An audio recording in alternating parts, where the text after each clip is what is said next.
상업 영화와 예술 영화의 차이점에 대한 정의를 저는 정확히 모르겠지만 오락성이 뛰어난 소위 킬링타임용 영화를 일반적으로 상업 영화라 이야기하며 이런 영화들이 관객들이나 평론가들에게 좋은 평을 받는 경우는 영화 산업이 발전한 현 시점에도 비교적 드문 일이라 생각이 되는데요.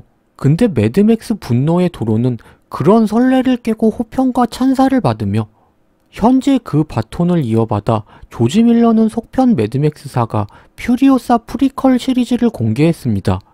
전편이 흔하디흔한 포스트 아포칼립스란 소재와 단순한 전개를 사용하면서도 찬사를 받은 이유는 여러가지 요인이 있을 수 있겠지만 제가 생각했을 땐 매드맥스는 폭력이란 오락적 주제를 때론 기괴해 보이기도 하지만 종합적으로는 아름답게 예술로 승화시켰다는 점을 꼽아볼 수 있을 것 같습니다.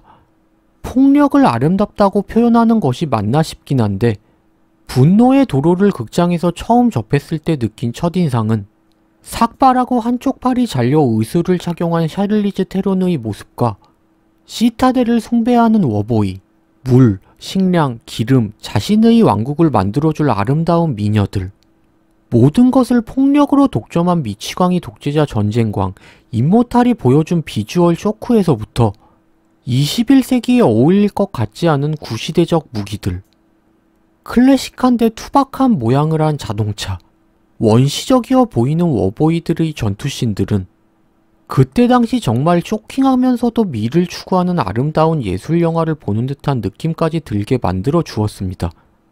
이야기를 하다보니 전편에 대한 인상을 말하지 않을 수 없어 오프닝이 길어졌는데요. 퓨리오사 이야기로 바로 들어가 보겠습니다. 일단 전편은 맥스를 중심으로 스토리보다는 시종일관 볼거리에 치중한 모습을 보여주었다면 퓨리오사는 매드맥스의 세계관을 구축하는 스토리의 많은 부분을 할애한 작품이었습니다. 그렇기 때문에 액션 분량이 전편에 비해 줄긴 했지만 개인적으로는 그렇다고 못하거나 부족하다고 느끼진 않았습니다.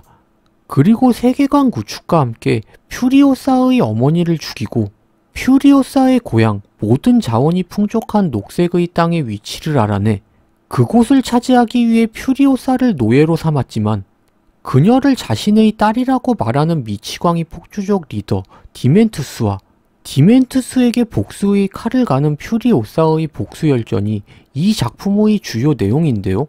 스토리의 치중에 극이 진행되지만 148분이란 긴 러닝타임이 지루하고 늘어지는 느낌 없이 흘러가며 응징당할 디멘투스의 사악한 악탄 기질을 잘 표현해주고 그런 디멘투스에 대한 분노 마일리지를 관객들과 차곡차곡 쌓아가며 통쾌함을 안겨줄 퓨리오사가 여전사로 빌드업해 나아가는 성장 과정들을 지루할 틈 없이 이야기의 힘으로 끌어주었습니다. 긴 상영 시간만큼 영화가 드라마처럼 5파트로 나누어 중간중간 쉼표를 찍어주고 심지어 퓨리오사를 연기한 안냐 조이 테일러는 초중반 이후부터 등장함에도 안냐는 대체 언제 나오는 거야 라는 조바심이 나지 않을 정도로 어린 퓨리오사의 밑바닥 삶과 디멘투스와 임모탈의 대립이 몰입감 있게 진행되었습니다.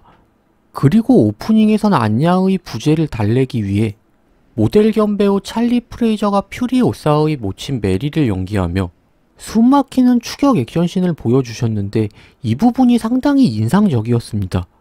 어린 딸 퓨리오사를 납치해 도주하는 디멘투스의 졸개들을 뒤쫓으며 꽤 장시간 스나이퍼 추격 액션씬을 보여주셨는데 정적인 액션이지만 첫 장면부터 지루할 틈 없이 인상적인 시퀀스를 안냐를 대신해 보여주었고 중반부는 디멘투스가 매드맥스의 세계관 최강자 이모탈에게 반격을 가하며 임모탈의 가스타운을 빼앗아 임모탈과 물자 거래를 요구하며 퓨리오사가 어떻게 복수를 위해 이모탈과 손을 잡고 그의 신임을 얻어 군인이 되어 여전사로 성장했는지의 과정들이 심플하면서도 흥미롭게 그려졌습니다. 그리고 시타델에 퓨리오사가 들어간 이후부터 안냐가 등장하는데 저는 영화를 관람하기 전에 귀여운 외모를 가진 안냐가 과연 터프하고 큰 피지컬을 가진 샤를리즈 테론의 퓨리오사와 견줄 수 있을까? 기대 반 궁금증 반이었는데 생각했던 것과는 달리 대사를 줄인 절제된 과묵함과 함께 디멘투스에 대한 분노 가득한 눈빛 연기와 조지 밀러 감독의 감성이 묻어나는 얼굴과 의상 커스텀으로 퓨리오사와 잘 어우러지는 모습을 보여주었고, 디멘투스 역을 맡은 크리스 햄스워드 역시 우스꽝스러운 코주부 커스텀을 하고 나왔지만, 간교한 혀를 놀리며 자신에게 득을 줄 수 있는 사람에게는 약하던 강하던 선빵으로 가스라이팅을 날려 사람을 홀리며 우스꽝스러운 모습과는 다르게 기분 나쁘고 악당답게 폭력적인 묘한 분위기를 잘 만들어 주었습니다. 임모탈과는 확실히 결이 다른 차별화된 악당의 모습이었습니다. 안야와 크리스, 두 주인공의 인상적인 커스텀과 기존 이미지와는 다른 캐릭터 연기를 보는 것만으로도 그 자체가 볼거리였고 좋았습니다. 그런데 재미와는 별개로 스토리 부분이 조금 설득력이 부족한 부분도 존재했는데요. 퓨리오사가 여전사로 거듭나기까지 모든 자동차 전투 방법을 전수해준 시타델 최고 사령관 잭이 등장하는데, 잭은 폭력적인 감정을 컨트롤하고 순발력과 판단력, 거기에 따른 빠른 행동력을 가진 퓨리오사가 남다른 인재라고 생각해 전투 기술을 전수해 주겠다고 말하지만, 둘이 교감하는 시퀀스가 조금 부족한 거 아닌가? 둘이 아무런 연고나 목적 동일성 없이 서로 너무 의심 없이 신뢰가 쌓인 설정은 서사가 조금 부족한 것이 아닌가 생각이 들게 만드는 부분이었습니다. 그리고 마지막 장면의 퓨리오사는 알다시피 임모탈의 여인들을 데리고 고향인 녹색의 땅으로 도주하는 것이 끝인데, 퓨리오사는 왜 임모탈을 적으로 만드는 리스크를 감수하며 미녀들을 데려간 것일까? 이 부분도 설득력 있는 서사가 없었던 것은 조금 의문이 남는 대목이었습니다.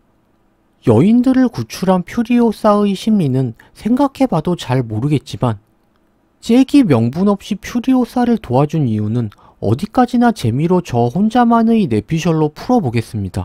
잭과 퓨리오사의 연결성을 만들려면 그 급박한 전쟁 상황의 러브 스토리 말고는 두 사람의 교감을 만들어줄 방법은 어렵다 생각되는데, 극의 설정상 퓨리오사는 10살 때 디멘투스에게 납치되었다 가정하고 15년간의 퓨리오사 일대기를 다룬 영화라는 걸 감안했을 때 그녀의 나이는 25살로 추측되는데요.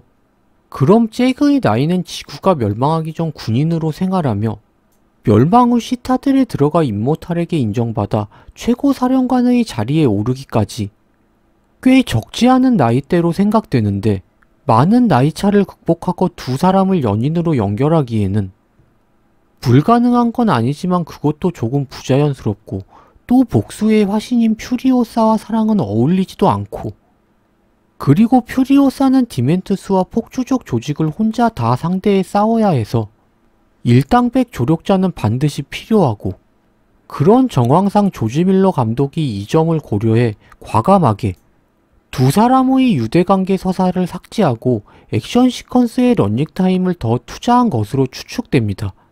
이런 담백함으로 후반부는 남녀 사이의 끈적함이 아닌 전장에서 서로 등을 맡긴 전우로서 잭과 퓨리오사가 편을 먹고 디멘투스와 무기 창고를 놓고 벌인 목숨검 사투는 정말 처절했지만 조지 밀러 감성이 더해져 언밸런스한 표현이지만 전투씬은 간지 그 자체였다 말하고 싶습니다.